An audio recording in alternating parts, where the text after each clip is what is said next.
killing an innocent 8-year-old and 10-year-old.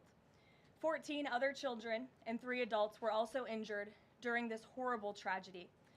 This was the first morning mass of the school year for these beautiful, innocent children, and this sacred religious service was desecrated by an evil monster.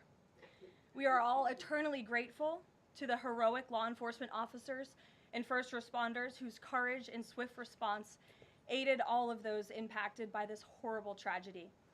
As Director Kash Patel confirmed yesterday, the FBI is currently investigating this shooting as an act of domestic terrorism and a hate crime targeting Catholics. President Trump signed a proclamation yesterday following his call with the governor of Minnesota, Tim Walz, acknowledging the victims and their families and directing flags to be flown at half-mast. President Trump and the First Lady encouraged the entire nation to join all of us in praying for the victims and their families as they face unimaginable grief and loss. The White House and the FBI will continue to provide further updates as they become available. I also have a quick scheduling announcement for you today. The President will travel to New York City on September 22nd to address the United Nations General Assembly on Tuesday, September 23rd. On another matter, as Americans make their Labor Day weekend travel plans, they will be able to enjoy 5-year low gas prices thanks to President Trump fully unleashing American energy dominance.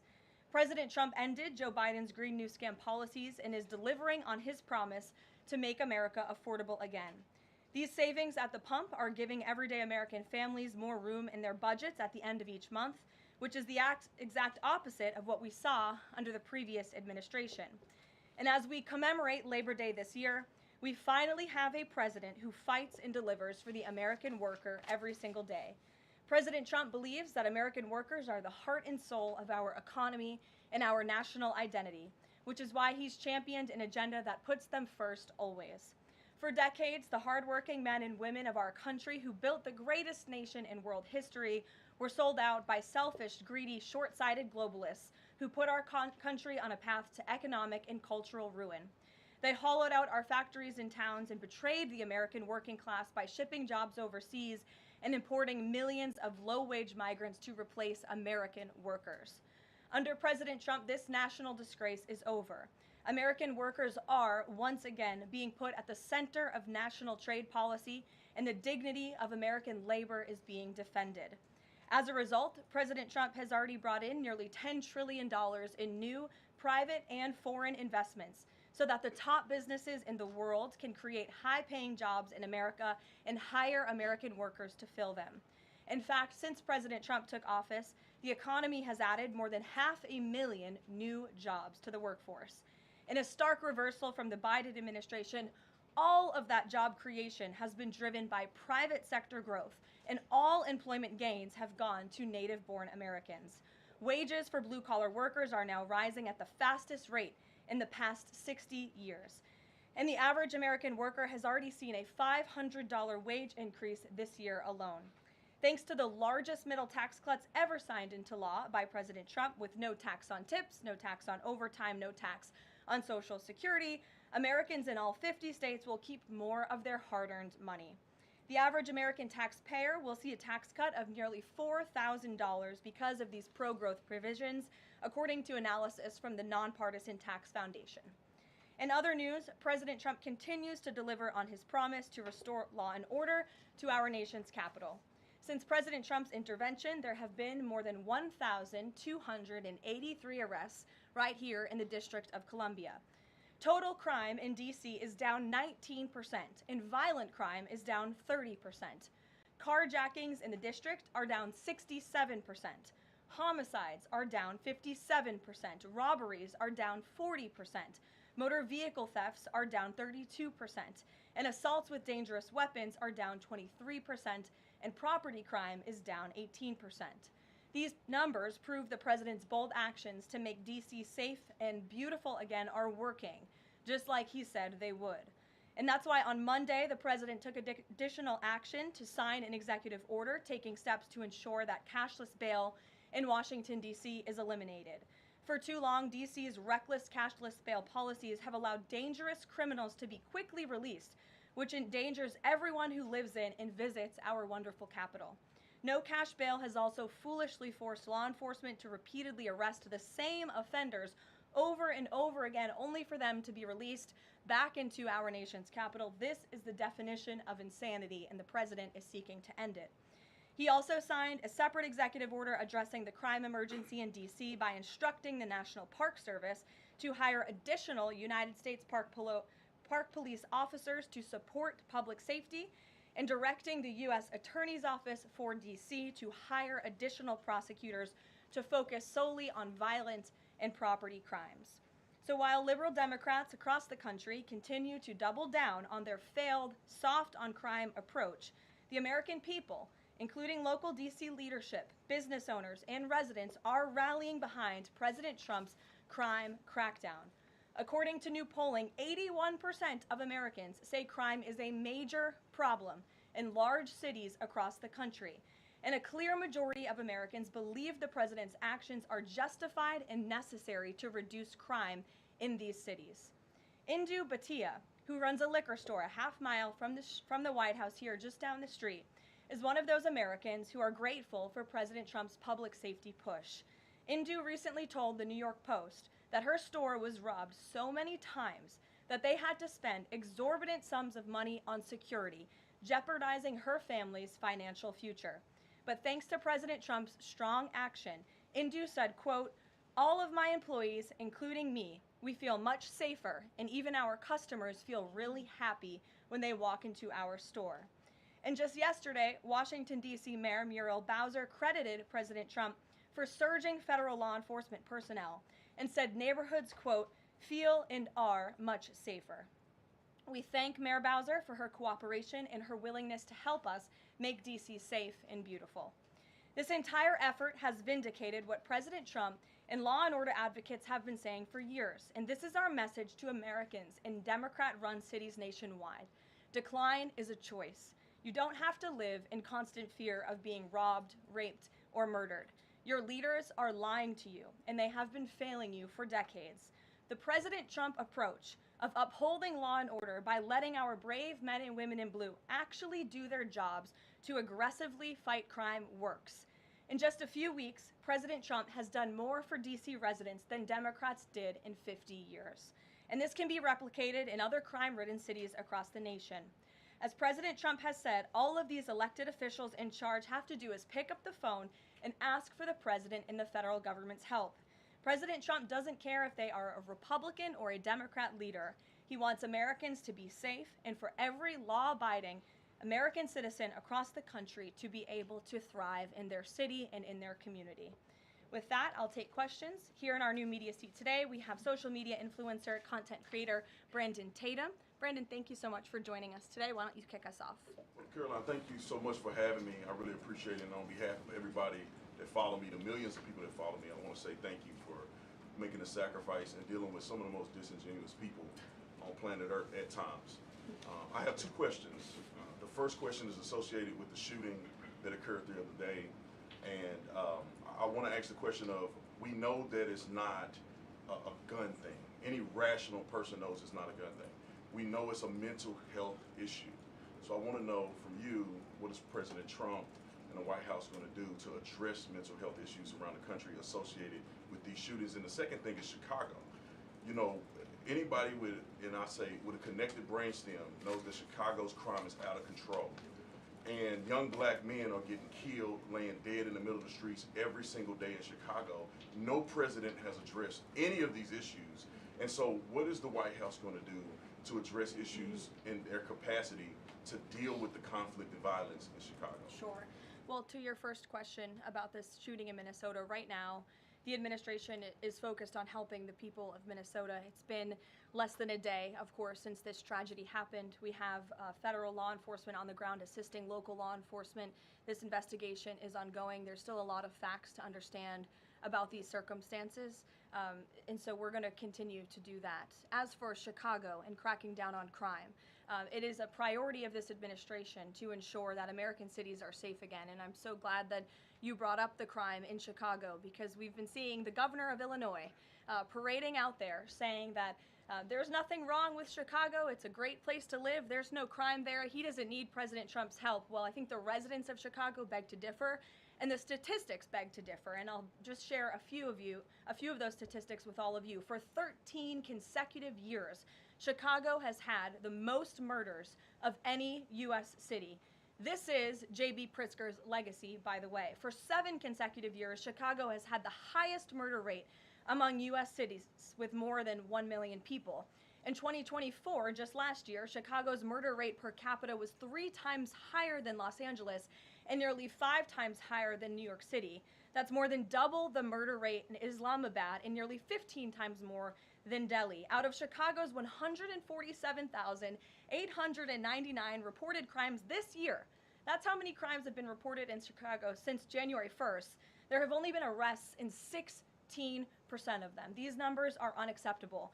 There have been more illegal guns recovered in Chicago than in New York City and Los Angeles combined. The number of reported motor vehicle thefts last year was more than double the number in 2021.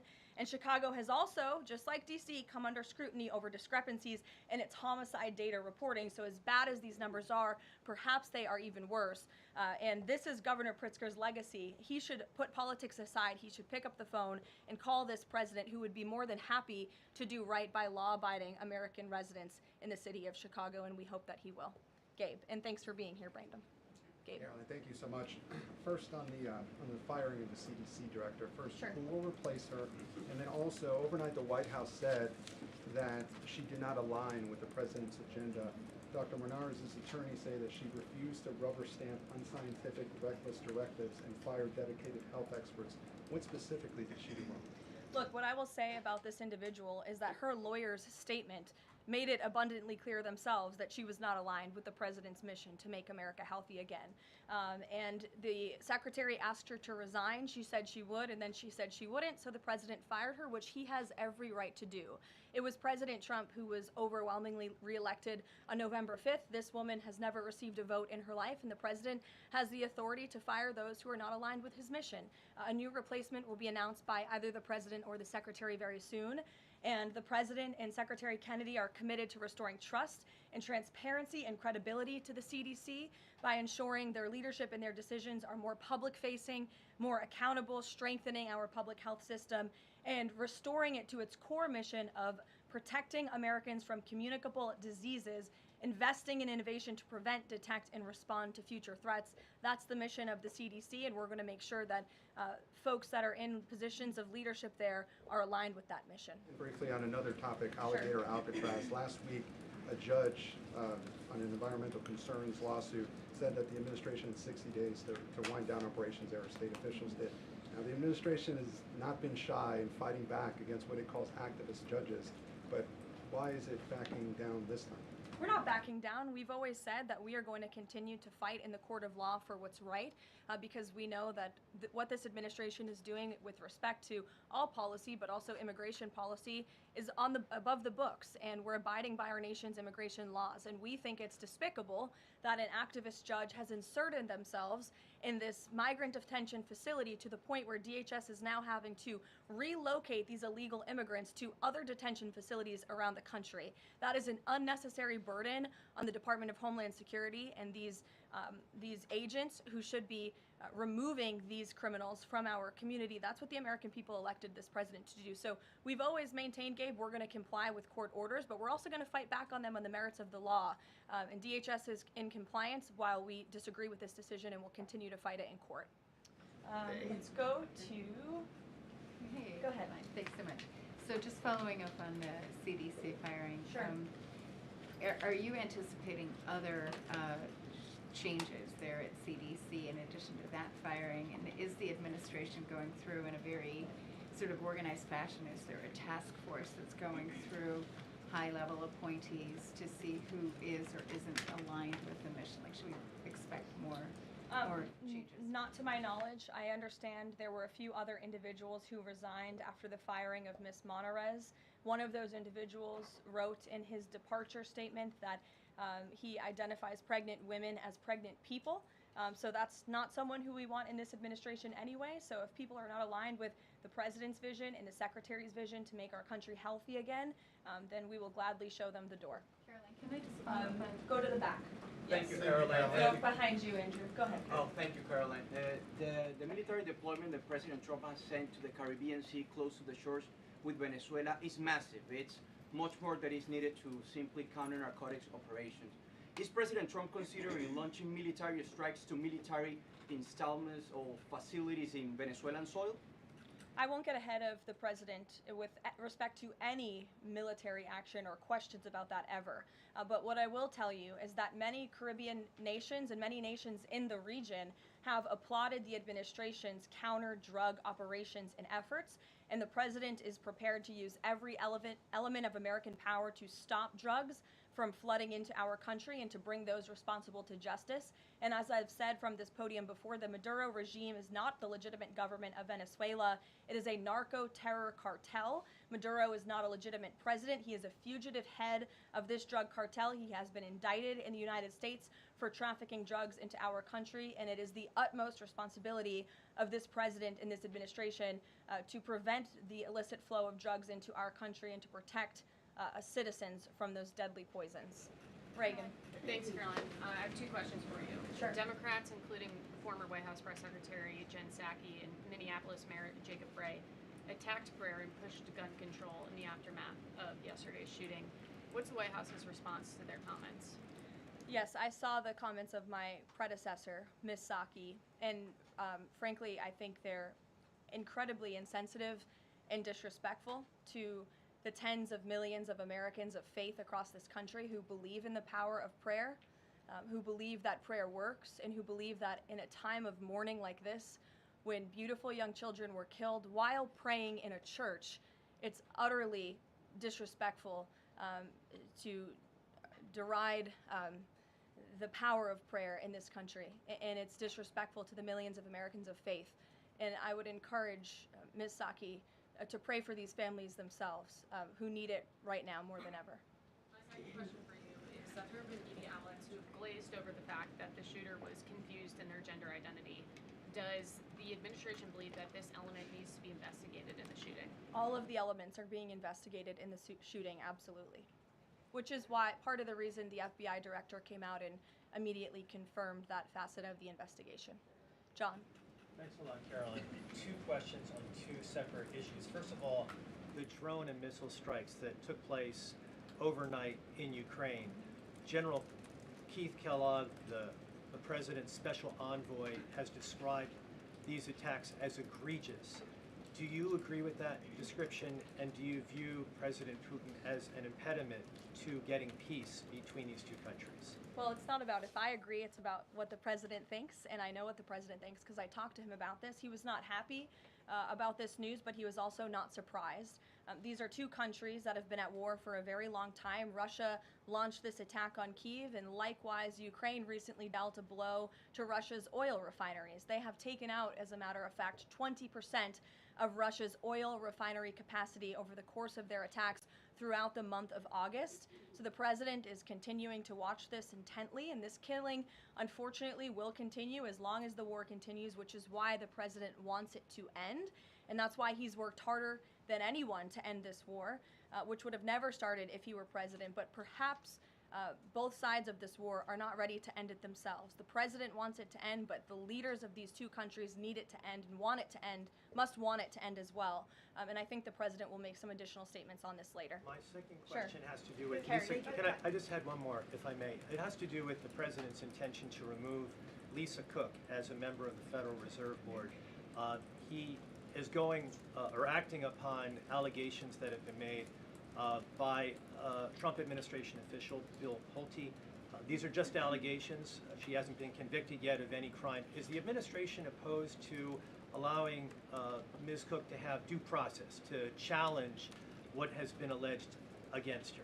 I believe she is challenging it. I believe she just filed a lawsuit today, and Mr. Pulte has deferred those allegations over to the Department of Justice to investigate them. What I will say is that you had these mortgage receipts very clearly shown to the president, and he has the cause that he needs to fire this individual. He laid it out in the letter that he provided to her and to the public as well. And so we'll continue to fight this battle. Carrie. Hi, Caroline. So the president just announced that he wants to have a convention right before the midterms next year. The DNC has countered that they too want to have a convention right before the midterms as well. What's the White House's response to that? And can you give us just a little bit of a hint or a tease here as to how the president envisions convention in the, for the midterms? Look, the president put out a statement on this earlier today. I'll let him speak further on the plans that he envisions, but I think he's very proud of the accomplishments and the achievements of his administration, as he should be.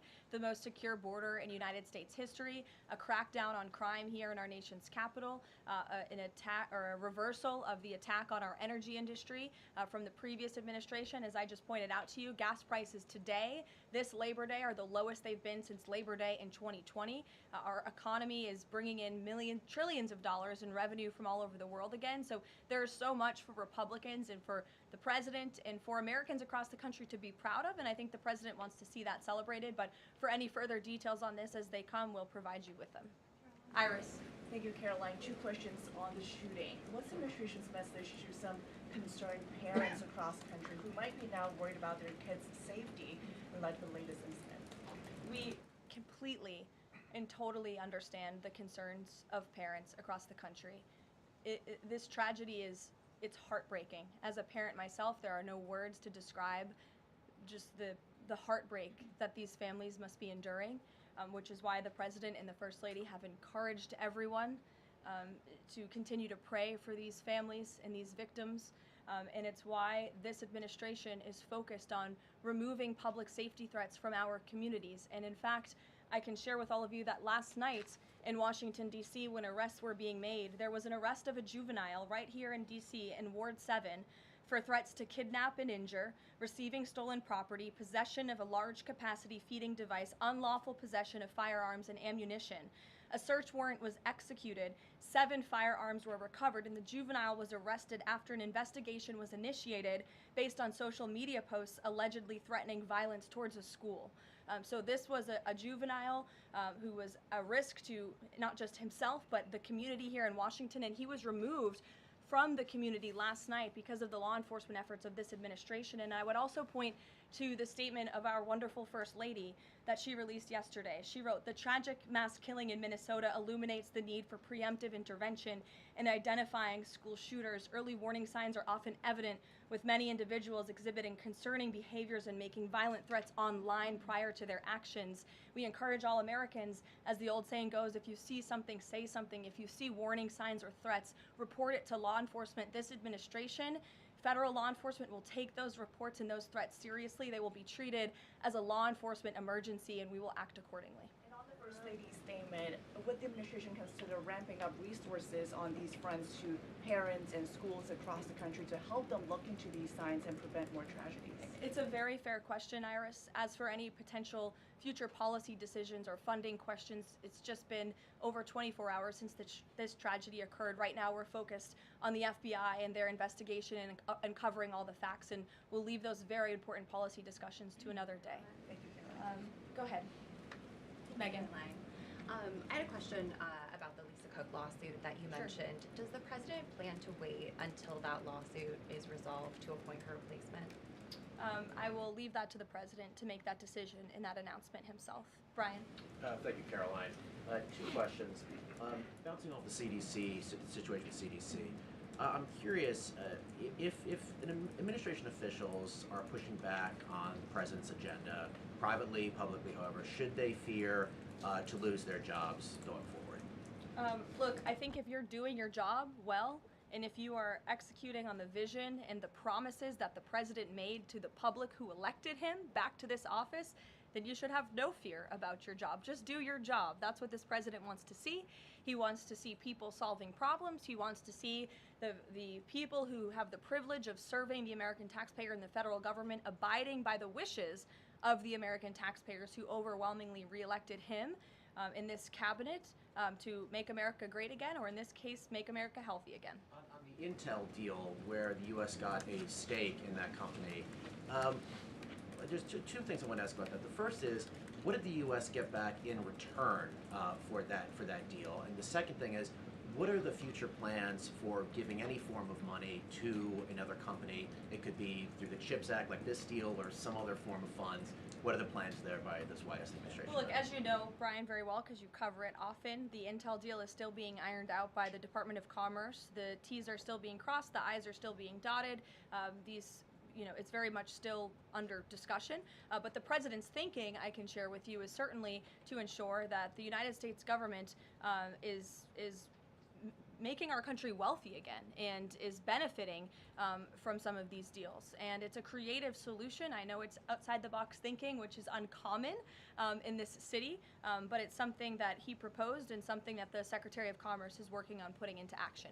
Mary. Thanks, Caroline. I have a couple questions on the shooting yesterday. The first one, this is the second shooting involving a trans-identifying shooter who specifically targeted Christians and Catholic kids. What kind of consequences do the gender-affirming therapists, doctors, or even the parents of these shooters face after these types of shootings?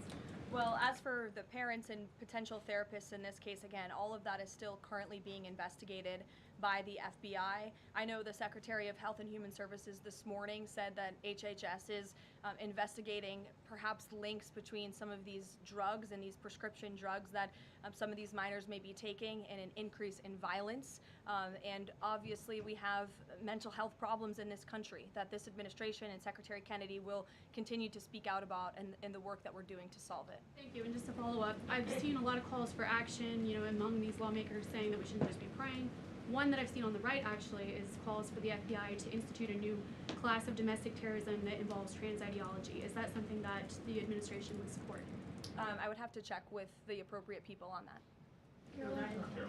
Daniel. Thank you, Caroline. We saw some new revised economic data come out today showing the U.S. economy grew at a 3.3% clip, largely buoyed by a surge in capex. What's the White House reaction to this, and is this sort of the president's vision beginning to come to life after the Big Beautiful Bill was passed in July? Yes, I mean, look, we did say that once the Big Beautiful Bill was signed into law, we're going to see the effects of this massive pro-growth piece of legislation. As I laid out for you as we head into the Labor Day weekend, there's many positive economic indicators that the American people can be hopeful about. But don't forget, we are reversing 4 years of reckless spending from the previous administration, of slamming regulations down the throats of American business owners and consumers across the country. But the administration is working very hard to unravel all of that and to ensure that small business owners and workers are thriving and that they have more money in their own pockets to spend. Thank you. Thanks so much, Caroline. Back on the CDC, there was reporting that some of the initial problems between RFK and the CDC director stemmed from miscommunications or differences on vaccine policy. So I wonder if you could just say whether or not the president believes that the COVID vaccine should be available to and covered by insurance for all Americans, regardless of age and pre-existing conditions. What I will tell you is that the FDA recently revoked the emergency use authorizations for 3 COVID vaccinations while simultaneously greenlighting 4 new COVID-19 vaccines with 2025 and 2026 formulas.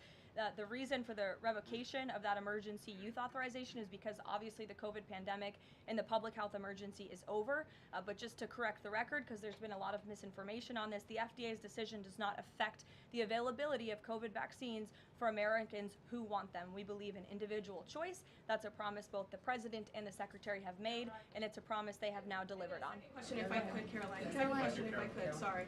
I wonder if you could answer why the president hasn't acknowledged the shooting at CDC headquarters that took place earlier in August, where a police officer was killed, and it was reported that the motivation for the shooting was somebody who was really unhappy with the effects of the COVID vaccine. We absolutely were very much aware of that shooting. The Secretary of Health and Human Services put out a statement immediately. He was in touch with the CDC, and he actually traveled to Georgia to assess the situation and to mourn with the people who work in that building there. So. Caroline. Go ahead. With respect to Labor Day, one of the most underrepresented groups right now are police officers. 30,000 police officers short in America right now. To Brandon's question, 1,300 short in Chicago, 3,000 short in New York, 500 short here in Washington, D.C. What can the White House, what can the President do to help recruitment of police officers? You've done well with the military and Border Patrol. What can be done to get more police officers on the streets of America? Well, the president has certainly been very successful in recruiting federal law enforcement. If you look at the ICE recruitment campaign that was led by he and our Secretary of Homeland Security, we've seen more than, I believe, 130,000 applicants to join ICE, which is just amazing. There's more applicants now than there are jobs to fill, and we're very grateful for that. Clearly, Americans want to serve their communities. They just need a leader who encourages them to do so. So maybe Governor Pritzker should spend less time demonizing the police, more time trying to recruit more police, and more time trying to call the President of the United States to get crime in his city under control. The President wants to allow law enforcement, whether it's state, local, federal, to do their jobs, to arrest criminals, to put them behind bars, and to remove public safety threats from American communities. He'll continue to do that. Thank you, guys.